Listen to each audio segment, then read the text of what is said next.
fait le point sur l'actualité internationale. Bienvenue à tous. Benyamin Netanyahou obtient le report de ses auditions dans le cadre de son procès pour corruption. Audition qui devait débuter ce lundi. Le tribunal de Jérusalem a pris en considération la situation géopolitique actuelle qui exige la pleine présence du Premier ministre d'après les arguments de ses avocats.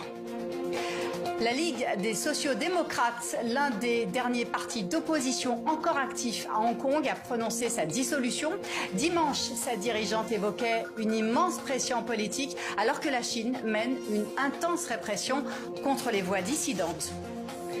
La France et l'Europe du Sud suffoquent sous des chaleurs caniculaires d'une intensité inédite. Les températures montent par endroits jusqu'à 46 degrés.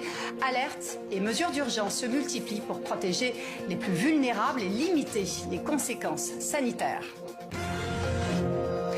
Mais tout de suite, on prend la direction d'Israël, où le Premier ministre, Benyamin Netanyahou, semble avoir marqué des points auprès de l'opinion publique israélienne, qui lui prête une victoire éclatante face à l'Iran, un triomphalisme qui tranche avec la guerre qui s'enlise à Gaza. Sophie Goldstein. Nouveaux ordres d'évacuation de l'armée israélienne dans le nord de la bande de Gaza. Des centaines de personnes reprennent la route pour échapper au bombardement anti-Hamas. Nous avons laissé nos vêtements, notre nourriture et nos tentes et nous avons fui. D'un refuge provisoire à un autre, après 20 mois de guerre et à tout prix, par des intermédiaires dignes de confiance à l'international ou au plan local, afin de satisfaire toutes les factions, ainsi qu'Israël et les États-Unis. Au souci largement partagé de savoir comment nourrir sa famille, s'est ajouté l'espoir ces dernières heures d'un nouveau cessez-le-feu, appelé de ses voeux par le président américain et accueilli avec prudence.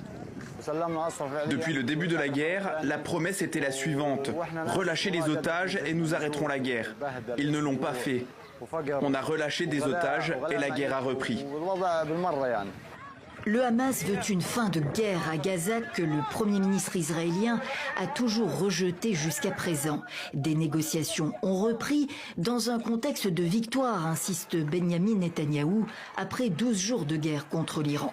De nombreuses opportunités se sont ouvertes maintenant à la suite de cette victoire. Avant tout pour libérer les otages. Bien sûr, nous devrons également résoudre la question de Gaza, vaincre le Hamas. Mais j'estime que nous accomplirons ces deux missions.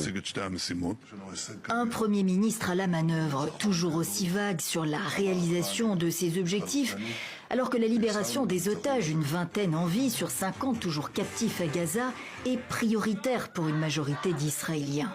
L'élément nouveau ce lundi, c'est l'intérêt exprimé par le ministre des Affaires étrangères d'une normalisation avec la Syrie et non plus seulement avec l'Arabie saoudite.